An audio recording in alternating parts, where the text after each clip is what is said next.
So I know that for Patreon, we wanted one of our new possible segments to be going back and forth with voice memos, where one of us picks the topic and then the other one just has to weigh in.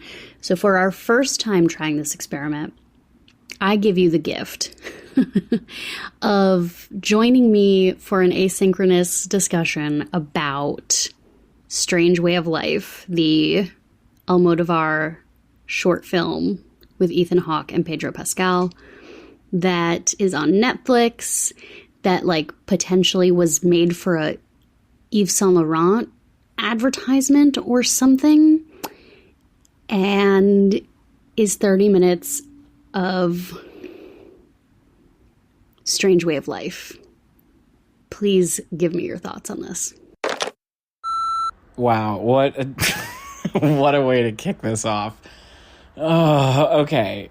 For both you and the listener's context, I love Pedro Almodóvar, love his feature work, love a lot of his short fashion film work. Like, he's done fashion films like this before.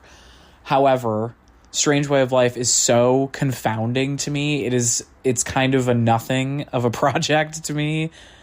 I remember seeing it at the AMC Burbank 8 in some of the worst projection I've ever seen in my life.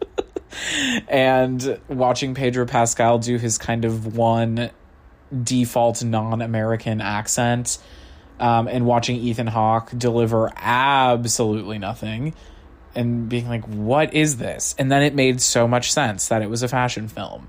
And I think people are not talking about that enough. I mean, great gowns, beautiful gowns. I don't know. I'm trying to remember if I've actually seen an Almodóvar film that was in English. I'm looking at his wiki right now, and maybe not. And I'm curious if like something is in the way he's directs his actors is like so Spanish. And I don't know if I'm like right or wrong on that, but the thing is, Ethan Hawke is so good. Pedro Pascal is so good. Like you said, he's playing, I mean, he's Chilean, right? But he's like playing potentially a Mexican character. I don't know. I don't think that it matters. As you said, great gowns, beautiful gowns. But this like had potential for Ethan Hawke to really like kind of knock our socks off, and it's a bummer that he didn't. I have to say, I love Pedro Pascal, but like I don't have high expectations for him. Is that weird? I don't think of him as like a powerhouse actor. I think what he does in The Last of Us is incredible, but it is very reserved. Like it's a very reserved character. When I think of Almodóvar, I do think of not relatable human behavior, like taking what would be relatable human behavior and just like turning it into the id, more than anything. And that's because of, this is very like me in high school Spanish class watching Mujeres al Borde, like at age 14 and being like, yes, I understand. But it's this like magical realism way of looking at how human relationships happen. I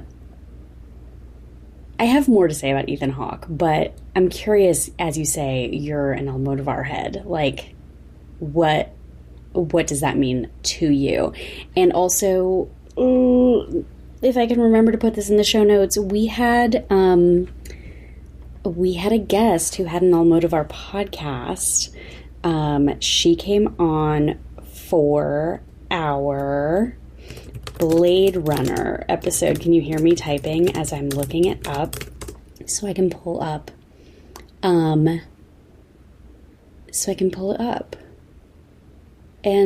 stay tuned. In my next voice note, I'll have it. Inku Kang, there we go. She has a Almodóvar podcast. Maybe it would be fun for you to listen to. Okay, bye.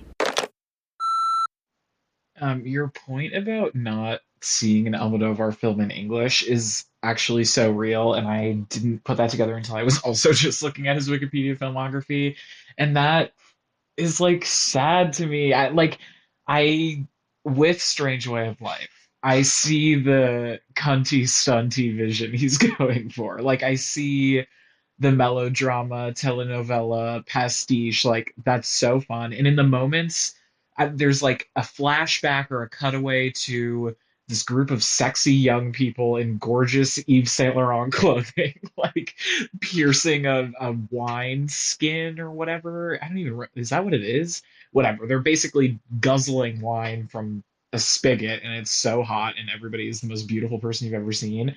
Those moments were so satisfying and so classic Almodovar and so tangible, and I loved that.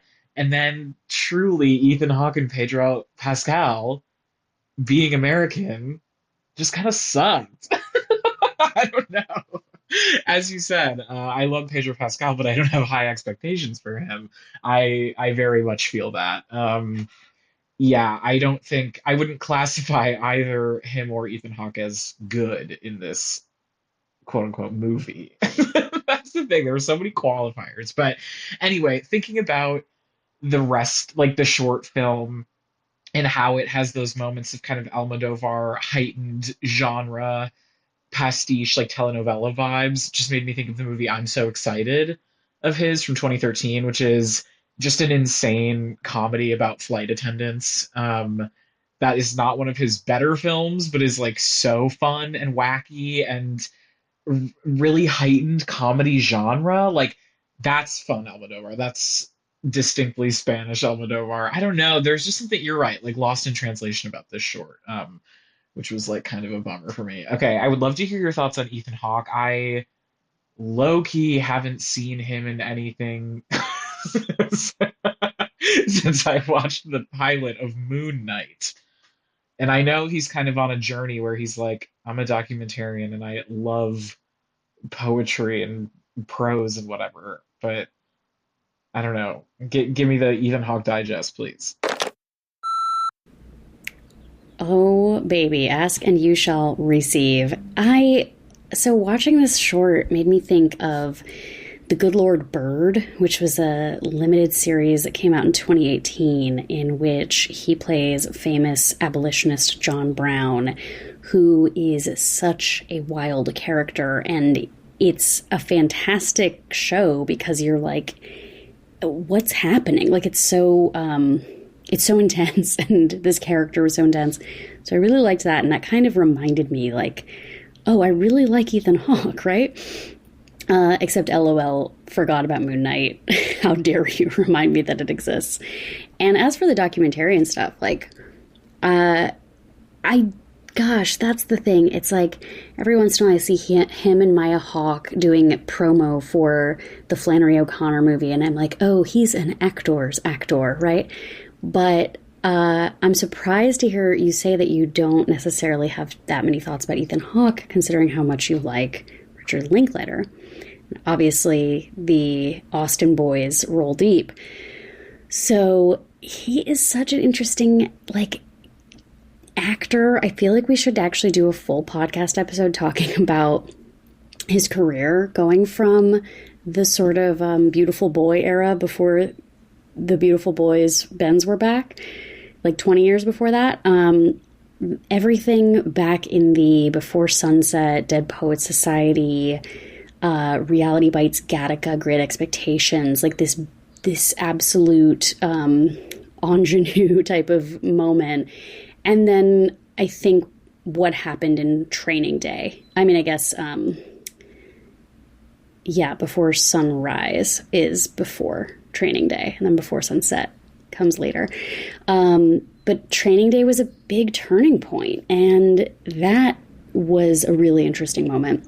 And then, obviously, Boyhood was a really fascinating thing. Although, funnily enough, how little of Boyhood I remember, considering the fact that I absolutely went to see it in theaters and sat the whole time. So, yeah, I'm curious if you would be interested in that kind of exploration of an actor's career journey. But I don't know, maybe I'm like giving him too much credit. Like, is Ethan Hawke not as interesting as I think he is? I mean, this is such a random movie also, but The Black Phone was this horror movie that came out like in 2021 while we were all still at home. And he's really good in it. And it was like, that's a role that you think Ethan Hawke might be above, but of course he wouldn't, because he was in The Purge. Not the first Purge, but the first The Purge. So, yeah, we might have to talk Hawke. Talking Hawke. Bye. Okay, as the kids say, Idgeball at Hawk Talk. Is that how you pronounce Idgeball? I mean, it's not meant to be said out loud. Okay. Yeah, you listing all these movies, I'm like, I have never seen any of these. my big Ethan Hawke associations. Well, I guess Gattaca, because I watched that maybe 4 to 5 times in high school because our biology teachers would always play that as like learning about DNA, which is hilarious to me as well. That I guess I have. This is me showing my ass as like a quote unquote Linklater fan. As much as I do love him, I've only seen the first in the before or after sunrise or sunset trilogy, and I really liked it, but I haven't seen it in a while, and I definitely need to watch those. My current impression of him, though, yeah, you're right, is like actor's actor doing weird kind of experimental low budget indie fare, which I think is great from an art perspective. But like, haven't seen Training Day, haven't seen The Kid, haven't seen. I'm like literally referencing his credits right now. We have Tesla, also from 2020. Wow, he does a lot of random movies. The Woman in the Fifth, Sinister, Getaway, Predestination, Sinister 2. What is any of this? No, I really contemporary Ethan Hawke I'm deeply unfamiliar with. Sorry, having a reaction to this clearly. I also haven't seen Great Expectations. Maybe I should watch that. Anyway, saying all of this, I'm like, is he kind of the current opposite of Pedro Pascal in an interesting way, who seems to be just like really intent on doing as much franchise work as he can? And like doing a fine to mediocre job at it. I don't know. I just am curious about if and how and when they got along on set. And now I just can't stop thinking about Pedro Pascal in Gladiator and how Ethan Hawke should maybe also be in that. Oh, something I learned literally seconds after listening to your voice note and going to Instagram. Someone I know from college was Ethan Hawke's assistant on that Flannery O'Connor movie Wildcat. So shout out Jimmy if you're listening. Do we have any Ethan Hawke things to look forward to besides his directorial turn with Wildcat, which I probably won't see? Not to be rude. Moon Knight season 2? I think that the last thing I have to say for this voice note exchange of our epistolary Patreon episode is that you watched Gattaca in high school science to learn about DNA, which is hilarious. And I strongly remember watching, Wikipedia describes it as a documentary, but also as a 1987 television historical drama.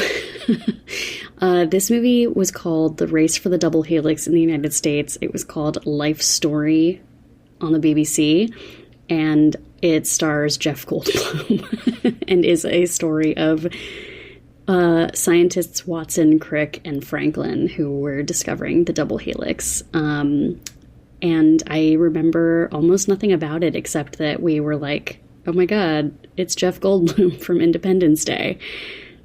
And I think, like, I went to girls' school, so I also think this was one of those where the teacher played the movie and then was like, oh, by the way, it wasn't just those two guys who did it. They also had a lady scientist. The end.